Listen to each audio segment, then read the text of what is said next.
Thank you for being here. My name is Joy Wong, and I wrote about Elizabeth and Mary.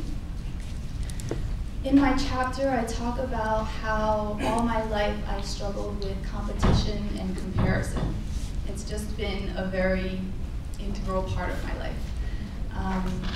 I grew up in a small town that was mostly Caucasian, but we did have a couple or a few, maybe 2 Asian families. My family was one of them, and there was another one. And we were arch rivals.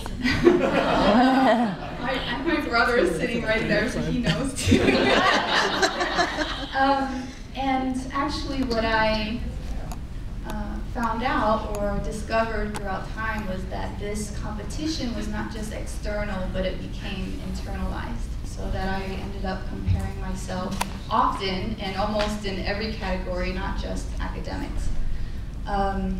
This led to a lot of difficulties as a Christian, just because I found that something that I was always very frustrated with myself about was that whenever somebody else was praised or somebody else did well, I found myself feeling bad about myself. And it just always happened. And I was always asking myself, why is it that I can't be happy, genuinely happy for that person? And why do I always have to see their accomplishment or achievement in comparison with myself?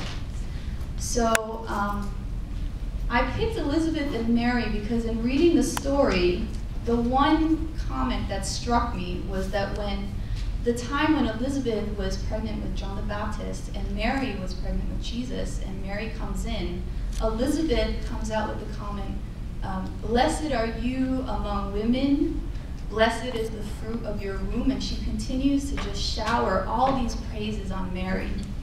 And so I looked at that comment and I just said, I can't do that. You know, I can't genuinely do that.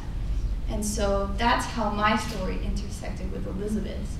So what I started to do was I started to try to unpack my own mindsets and compare them with what I think was sort of the foundation of Elizabeth's mindsets and how they compare. So in some ways I was comparing myself with Elizabeth, but just trying to learn from her. One of the things I did discover about my mindset was that the reason I think I felt so bad about myself when other people were raised up was because I felt like there was only room for one at the top. Mm-hmm. So if there's only room for one, then when someone else is going up, then I'm going down. There's a seesaw effect. Mm-hmm.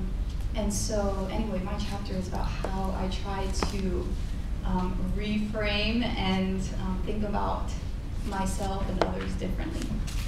One thing I did want to say, Yang had asked us to talk about a little bit what the writing experience was.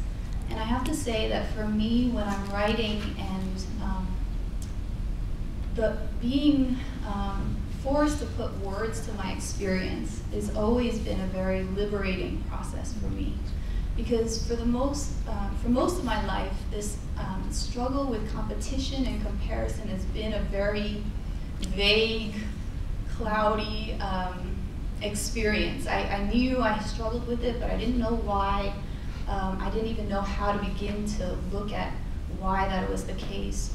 But writing has always given me just the keys to be able to put words to my experience, and then also to look at that and to see how God would speak to that experience. So I am so grateful for this opportunity just to even write my chapter, and I just thank you all for being here to support us.